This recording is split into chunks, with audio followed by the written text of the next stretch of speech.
Тэмээ яагаад 12 жилд багтаагүй вэ?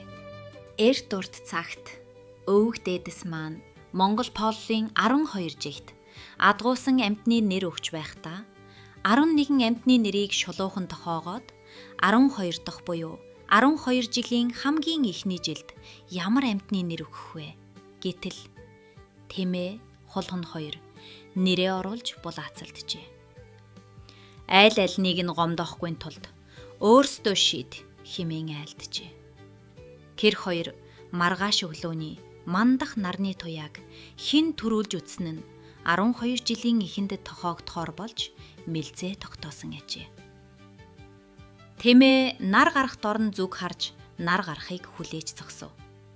Хулган Тэмээний бүхэн дээр гарч аваад баруун зүг харан цаг ямагт уулын орой ширтэж байв. Тэгж байтал нар гарах цаг болж ургах нарны анхны туяа баруун уулын оройд туссанд хулган нарны гэрлийг төрүүлж үзлээ хэмээн хашгирчээ. Тэмээ мэлзээгээ ардсандаа уурлан хулганыг хөлөөрөө дэгсэндэ гэж ухсхийтэл хулган овоолостой үнсэн доогуур гүйн орж амь хоргодож гин. Тэр цагаас хойш Тэмээ үнс асгасан газар харагдах бүрд өнөөх үстэн дайсан хулганыг бяц дарах санаатай үнсийг дэвсгэж хөргөөдөг болсон гин.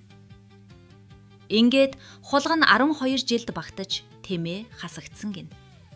Гэвч Тэмээ 12 жилд багтаагүй боловч 12 жилд багтсан бүх амьтны шинжийг цүмийг биедээ агуулсан байдаг ажээ. Хөөхөн бяцхан дүүнер минь манай сувагт subscribe дарж лайк дараарай. Гэвэл дараагийн бүр илүү сонирхолтой үлгэрүүдийг хамгийн түрүүнд сонсох болно шүү. Баярлалаа.